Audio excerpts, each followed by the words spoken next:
When we think of football, we often think of the large men who play the game. But there's always been a place on the field for the undersized guy with speed and playmaking ability. In the just completed season, the Crescenta Valley Falcons capped an unbeaten year with the CIF Southeast Division title.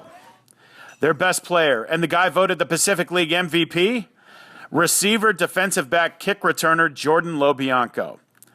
He's not an imposing physical specimen, but then you watch him play, and he gets your attention rather quickly.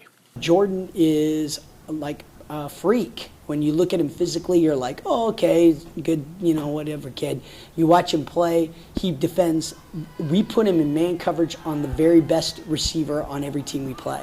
So sometimes when it got into the playoffs and we were seeing some really good guys, he'd give up some plays. But here we're putting this guy in a situation on an island, no safety help. You've got this guy the whole game, and that guy's a really good player. And he does it, right? He does it play after play after play. He's a guy, you ask him to do anything, he'll do it successfully. I think the only thing I wouldn't ask him to do is be an offensive lineman for me. I think that'd be a little scary thought. But other than that, he'll block as a receiver almost as good as anybody else. He can run anything back, returning the ball on special teams. He'll catch any pass, go up for it against a 6-foot corner. He'll come up and he'll come down with it. He'll defensively go against one of the best receivers in the division, and he'll deflect passes like it's nobody's business. And he's just so versatile, and he'll do anything you ask him to, and he'll do it the way you need it to be done. Just the calmest person I've ever met. Never has any emotion, and then he gets on the field and it's just crazy. He just makes plays and does things that surprises everyone in the stands and people on both teams. It's awesome to play with him. He's such a really uplifting person to play with because he just makes his plays and makes things happen during the games. It's pretty fun, because a lot of teams underestimate you. They don't know who you are. They just look at you like. Pfft. But it's nice because I went through a lot of hard work during off seasons on technique and skills just to be the best little guy I can. So when people look at me, they're just like, oh, it's just another little guy. But when they see me play, they're surprised. And the Lobo links to Crescenta Valley run 3 generations. Jordan's dad, Jim, is a CV assistant coach who also played for the Falcons. Jordan's grandfather, Frank, is the team videographer, but he lives in Oregon and stays with friends in the fall in the LA area so he can shoot his grandson's football seasons. Jordan's younger brother, Tyler, is on the CV freshman squad. One of the most heartwarming moments of the year probably came when Jordan took back this punt 79 yards against Pasadena for a touchdown.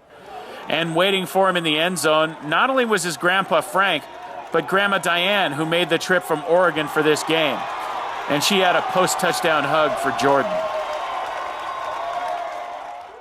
It's 3 generations. I'm the 3rd generation, and that means a lot of people know who I am when I first came, because from my grandpa to my dad went to school here and played football and knew a lot of people. A lot of alumni are still here and teaching, and then when I'm here, I know a lot of people already. And for this quiet young man who does most of his talking on the field, his peers are starting to take notice.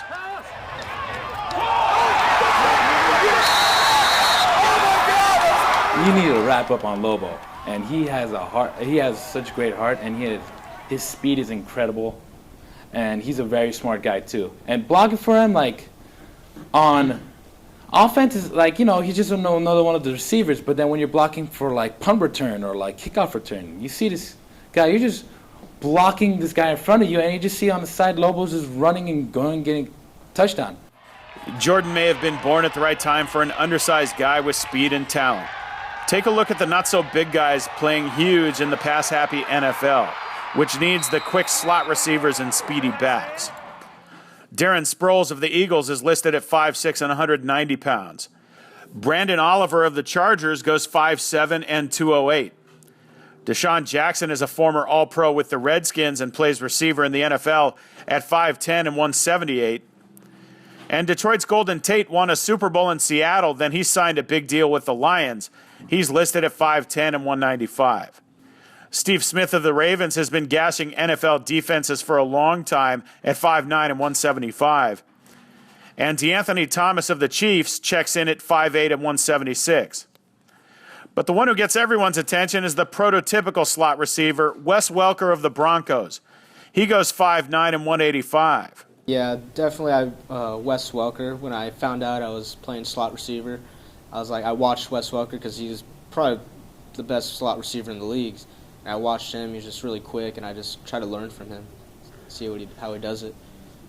So maybe in a few years, with a lot of hard work and determination, we will see this talented young man play on Sundays. But first things first, he's got to play on Saturdays to get to Sundays. So that begs the question, why should a college give Lobo a scholarship? You should give Jordan a scholarship because he's never going to let you down. He's going to give every single thing he has. He might not have the height and the strength of some of these Division I athletes that are recruited, but the guy is a gamer who maybe runs 4.65 on the 40 time, but in a game he's running 4.55, and he's going to give you everything. You're never going to go, oh, I need to get more out of that guy. He's going to give you everything he has. In La Crescenta, I'm Jake Downey reporting for Cox High School Sports On Demand, powered by Max Preps.